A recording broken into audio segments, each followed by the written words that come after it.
এই সংসদের ক্যান্টিনে কি বিরোধী দলের সদস্যদেরকে ফ্রি খাওয়ানো হয়? মাননীয় স্পিকার, আপনার মাধ্যমে আমি মাননীয় তথ্যমন্ত্রী সহ অন্যান্য মন্ত্রী মহোদয়দেরকে একটা জিনিস খুব স্পষ্টভাবে বলতে চাই, ফ্যাক্ট এবং ন্যারেটিভের মধ্যে অনেক অসঙ্গতি আছে। মাননীয় স্পিকার, বর্তমান যে জেনারেশনটা চলছে, আমাদের ফ্যাক্ট এবং ন্যারেটিভের কানেক্টিভিটি দরকার। মাননীয় স্পিকার, উদ্দেশ্যমূলকভাবে অসঙ্গতি আছে। মাননীয় স্পিকার, দেখুন বিষয়টা কি রকম, আমরা ইশতেহার বাস্তবায়ন করব আর বাজারে ন্যারেটিভ আছে যে এর জন্যই কি আমরা যুদ্ধ করেছি, আন্দোলন করেছি।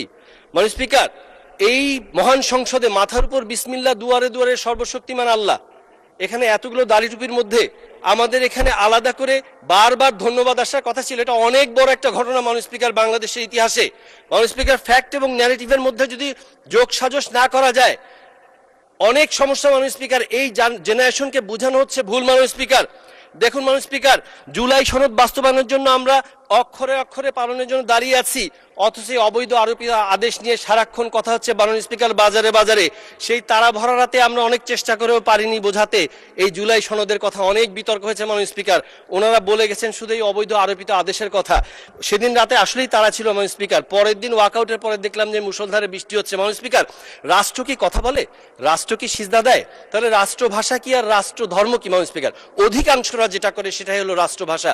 এই কারণে অন্য ভাষা অন্য ধর্মকে খাটো করা হয় না। মাননীয় স্পিকার, গোলা ভরা ধান থাকলে পাতানকে যেমন অস্বীকার করা হয় না, ঝোলা ভরা রাজাকার থাকলেই দু একজন মুক্তিযোদ্ধাকে অস্বীকার করা হয় না। মাননীয় স্পিকার, শৈবাল দিঘিরে কহে উচ্চ করি শির, লিখে রেখো এক ফোঁটা দিলেম শিশির, তেলা পোকারও পাখা আছে হোকসে বধির, মরিবার আগে করিতে চায় কিচির মিচির। মাননীয় স্পিকার, সবাইকে ফ্যাক্ট এবং ন্যারেটিভকে কানেক্ট করে সবাইকে বুঝাতে হবে মাননীয় স্পিকার। তা না হলে ঘটনা কি, এই যে মাননীয় স্পিকার, সংসদ ক্যাফেটেরিয়াতে খেতে গিয়েছি, খাবার তুলছি, একজন সম্মানিত ওয়েটার এসে বলছেন যে ওই পাশে বিরোধী দলের জন্য ফ্রি খাবারের ব্যবস্থা আছে। চেহারা দেখলে যে বিরোধী দল বোঝা। মাননীয় সদস্য শামীম কায়সার একটু আগে বক্তব্য রাখলেন, আমি কি ঠিক বুঝতে পারলাম কিনা, এই সংসদের ক্যান্টিনে কি বিরোধী দলের সদস্যদেরকে ফ্রি খাওয়ানো হয়? মাননীয় স্পিকার, আপনাকে ধন্যবাদ। একদিন তাদের সম্ভবত একটা ফিস্টের ব্যবস্থা ছিল। তো আমি যখন খাবার নিতে গিয়েছি মাননীয় স্পিকার, তখন আমাকে একজন সম্মানিত ওয়েটার এসে বলছেন যে ওই পাশে খাবারের ব্যবস্থা করা আছে। তো আমি যেটা বলতে চাচ্ছিলাম, ফ্যাক্ট এবং ন্যারেটিভের কানেক্টিভিটি না থাকলে পারসেপশন তৈরি হয়। এই পারসেপশনটা Thank you, well দিকে said. না যায়, এই জন্য মাননীয় স্পিকার আমাদের